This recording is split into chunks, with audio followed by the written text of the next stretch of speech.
Alors bonjour, on est avec Suzanne Blanchet, vice-présidente principale développement corporatif chez Cascade. Bienvenue à Paper Week. On sort de votre présentation ce matin. Maintenant, il y a des comptables à la tête de Cascade. Vous avez parlé un peu du changement de philosophie, de gestion dans l'équipe depuis l'arrivée de Mario Plourde. Qu'est-ce que ça change d'avoir deux comptables à la tête de l'entreprise? Ça change peut-être. C'est sûr qu'avant les frères Levert, il y avait un comptable. Laurent Levert, c'était un comptable. C'est sûr que les autres, c'était plus des ingénieurs. C'est sûr qu'il y a peut-être le côté plus retour sur investissement, de rigueur à quelque part, parce que dans les 3 divisions de Cascade, il y en a 2 qui sont des comptables. Là, c'est un ingénieur. Fait que Mario est un comptable. Les temps changent aussi. Là, ça fait quelques années que Mario Plourde est en place. Qu'est-ce qu'on peut constater dans le style de gestion? Vous avez parlé plutôt peut-être de passer de décentralisation extrême à un peu de centralisation? Oui, entre autres. Puis vraiment de focusser, dire est-ce qu'on peut investir, parce qu'on avait le secteur des papiers fins, on avait le secteur du box-board en Amérique du Nord. Donc, on dit qu'est-ce qu'on peut-tu... parce que faut que tu deviennes... Tu connaisses les secteurs d'activité, donc tu dilues tes efforts, tu dilues tes investissements. Donc, on s'est dit, il faut vraiment focuser peut-être dans les marchés qui devraient être plus porteurs. Donc, Mario a amené ça, d'amener cette réflexion-là, être porteur dans le tissu, dans le packaging. Donc, le papier fin, c'est pas facile, il n'y a pas des décisions faciles parce que les frères Lemaire, c'est des gens de long terme et tout ça, mais puis, si on le vend puis ça continue, c'est mieux ça que des fermés. On en a fermé, mais il fallait, je pense, ramener ça pour vraiment focusser puis vraiment s'améliorer. Donc là, on est à l'étape de maintenant, les grandes décisions ont été pas mal toutes prises au niveau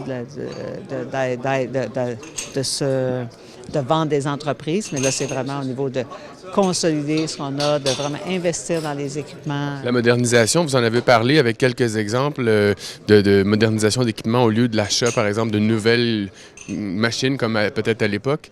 Ouais. Avez-vous des exemples?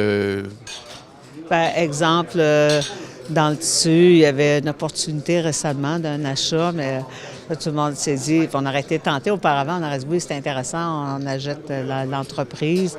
On a dit on va garder plutôt nos efforts et nos investissements, de moderniser nos actifs au lieu d'aller acheter, puis qui aurait été bien, mais il faut moderniser. Donc, c'est plus ces efforts-là qui sont faits.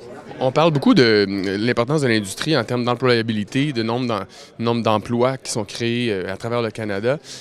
Ça demeure quelque chose qui n'est pas un secteur très populaire auprès des jeunes.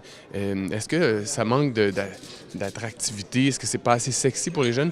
Pourtant, une entreprise comme Cascade est très innovante. Ça devrait attirer beaucoup de monde. Qu'est-ce que vous en pensez? Bien, Cascade en attire des gens à cause peut-être de la sustainabilité, qu'on ait le développement durable, mais en général dans l'industrie, et puis parce que, saviez-vous, il y a 59 000, le secteur numéro 1, le secteur manufacturier numéro 1 au Québec, c'est les pâtes et papiers et les forêts. Mais on dirait qu'on a on veut oublier ça. On parle beaucoup de l'aluminium, de l'aéronautique, mais le pâtes et papiers et forêts, c'est le numéro 1 avec 59 000 emplois, puis 200 000 indirects. On est des leaders. Cascade est un leader. Kruger est un leader en son domaine. Résolu également. On est ceux qui récupèrent le plus. Donc, on a plein de leadership. Les usines, maintenant, c'est le plus moderne. C'est automatisé. Donc, il faut remettre les lettres de noblesse à un secteur d'activité qui ont été des leaders dans le monde. Fait que je pense qu'il faut redorer ça. Mais vous y contribuez beaucoup, Cascade, entre autres parce que vous êtes connu comme étant une entreprise innovante avec des produits intéressants. Est-ce que ça attire pas seulement les consommateurs, mais aussi les futurs employés?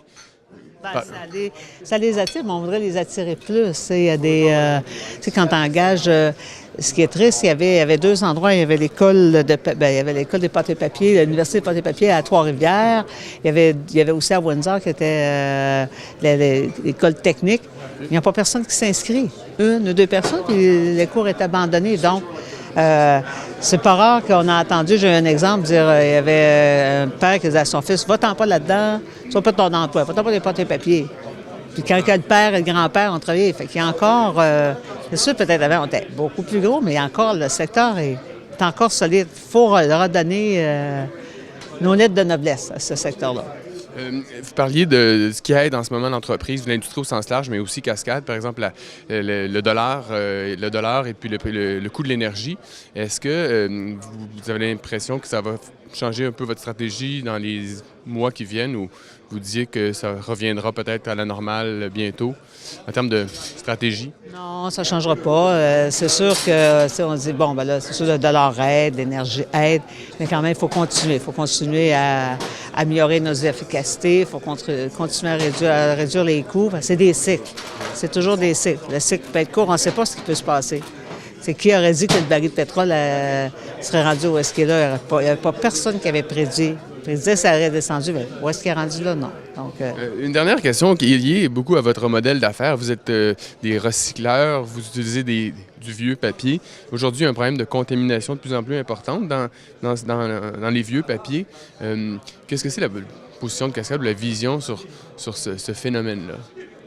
non, bien là-dessus, les équipementiers en système de nettoyage, on fait beaucoup de travail. Il y a un leader qui est au Québec qui s'appelle Machinex, qui est à Plessisville.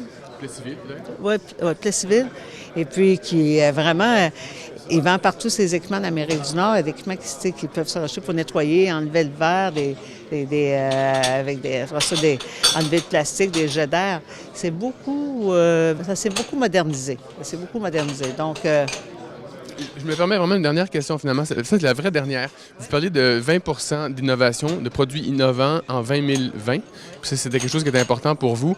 Qu'est-ce que vous avez comme stratégie pour arriver à ce chiffre-là? Vous passez de 11 de produits actuellement? 12 à 20. Bien, c'est sur 5 ans, c'est sûr, là. Mais on met des équipes dédiées. On va consacrer un peu plus d'argent. Il faut l'amener, ça qu'il y ait un suivi. Donc, un suivi régulièrement avec la haute direction de Cascade. Je pense qu'on a une belle culture chez Cascade d'entrepreneurs, mais il faut se mettre peut-être un processus de suivi pour amener que ce soit là d'une façon récurrente, régulière. Merci beaucoup. Et puis, bonne journée. Merci beaucoup.